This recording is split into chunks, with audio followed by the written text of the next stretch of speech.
President Trump just got back from his trip to Vietnam, where his summit with Kim Jong Un was seen here taking a poolside stroll, ended abruptly. Things seem to be going smoothly for Trump and Kim. Look at how much chemistry they have. They enjoyed a 4-course meal together that included chilled jumbo shrimp, romaine salad with Thousand Island dressing, grilled sirloin, and chocolate lava cake with vanilla ice cream. I'm starting to think maybe these guys just went over there to eat. But sadly, the meal did not lead to a deal. It resulted in nothing. Trump literally got more done in his summit with Kim Kardashian than Kim Jong Un. There's no agreement. Kim will not give up his nuclear program. Trump comes home tiny empty-handed. The president, though, he had a press conference in the middle of the night last night and did his best to give this fruitless journey a positive spin. We spent pretty much all day with Kim Jong Un, who is, he's quite a guy and quite a character, and I think our relationship is very strong. But at this time, we had some options, and at this time we decided not to do any of the options, and we'll see where that goes. But it was a very interesting 2 days, and I think actually it was a very productive 2 days, but sometimes you have to walk. That's right, sometimes you have to walk, and that's pretty much all they did, is walk. Look at them. You know, it's very sad because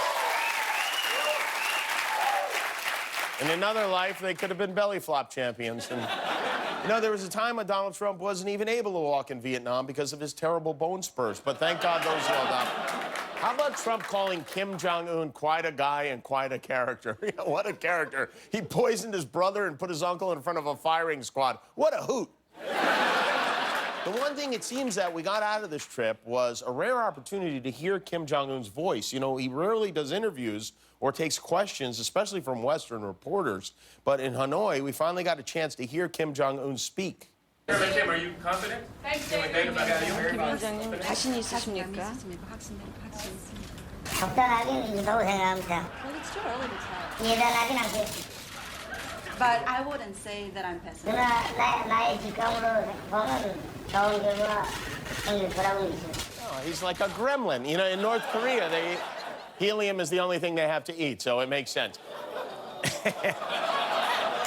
Like you give a right. Sorry, I forgot we're on TV.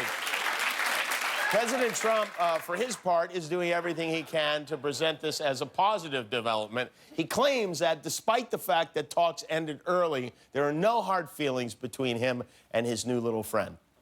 What was the atmosphere like when you walk away from the negotiation table? I think it was very good, very friendly. This wasn't a walk away like you get up and walk out. No, this was very friendly. We shook hands. You know, there's a warmth that we have. Now, I hope that stays. I think it will. But I think the relationship was very warm, and when we walked away, it was a very friendly walk. Warmth and walking, and they actually remind me of Lady Gaga and Bradley Cooper. There's a real, like, warmth to their relationship. But the president left. He flew home today, or maybe he was extradited. I'm not sure. After the testimony from Michael Cohen yesterday, it could be either. It's a real shock that Donald Trump didn't make a deal because, and that's his thing. He's the deal guy. He wrote The Art of the Deal. Nobody makes a bigger deal about making big deals than Donald Trump.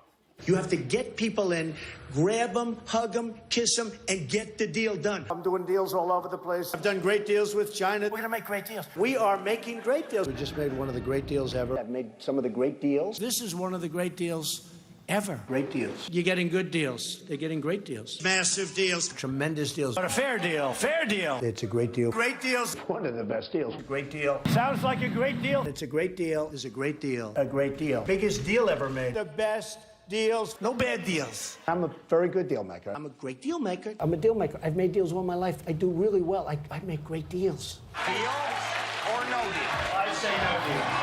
Well, I mean, all right, so to recap, he flew all the way over there and got nothing, like the Fire Festival, but fear not, because help is on the way. Kim Jong Un's other best American friend, none other than Dennis Rodman, wants to lend a hand. Rodman sent the president a letter in which, among other things, he said he believes Trump could be the frontrunner for the Nobel Prize. This is the letter from the desk of Dennis K. Rodman. First of all, there's no way Dennis Rodman has a desk, okay? And what's with the K now? Now he's Dennis K. Rodman? What does that stand for? Karate? Dennis Karate Rodman?